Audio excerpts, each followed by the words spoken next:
Hi, I'm Sherry from Whole Circle Studio, and welcome to the Greenhouse Garden Block of the Month and Sew Along. I'm so happy that you're joining us. Today, I'm going to give you some tips as you begin to make your 5th greenhouse garden block. In addition to this video, be sure to refer to the tips included in the pattern, as well as the links below to additional video tutorials.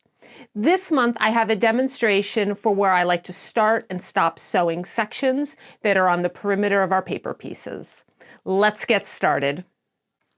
I'm often asked where I start and stop sewing when sections touch the edge of the paper piece.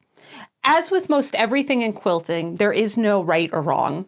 When I'm not sure of something, I typically test a couple of different ways and then go with what I enjoy doing and what makes my quilt the most secure.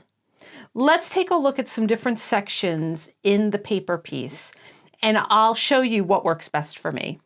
So here we have paper piece H, and if the section extends off the edge of the paper, like it does here between section 1 and 2, I like to start sewing right at the edge of the paper, and I do a few back stitches or stitches in place right on the paper, and then continue my line. If I was to backstitch or stitch in place beyond the paper, that wouldn't necessarily secure it because I'll eventually be cutting off the fabric beyond the paper. So now let's look at the left side of the line between 1 and 2. If I start here, I would go along this line, and I could sew right to the edge of the paper. But I often look ahead and visualize where I'll be sewing in the future.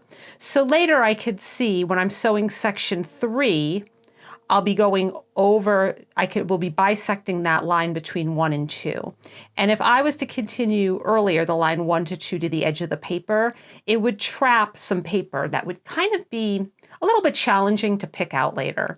So for that reason, knowing that later, line 3, I'll be going to the edge of the paper, I would stop my line right on the seam allowance. So sew between 1 and 2 right at the edge of the paper and go all the way down and stop here, since 3 will later bisect it.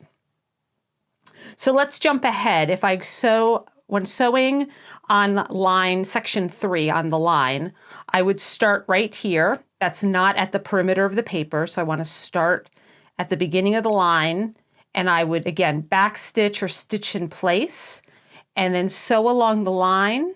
And because there's nothing else later that will bisect that line, I will go all the way to the edge of the paper and backstitch or stitch in place right here. This way of sewing just makes it a little bit less challenging to take out paper. I'll have less little pieces of paper to pick out.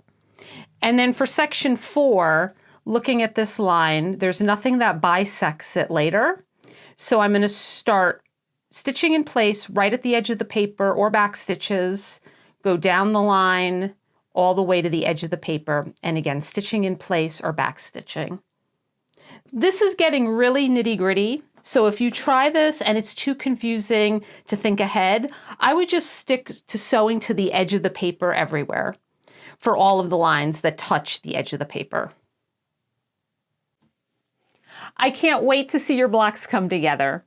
Thanks again for being here and for sewing along with us. I'll be back next month with even more tips. In the meantime, be sure to share your progress on Instagram using the Greenhouse Garden hashtags found on the pattern, and tag me so I'm sure to see what you're working on. Or I'd love for you to email me photos of your block. My email address can be found in the pattern. See you next month, and happy sewing!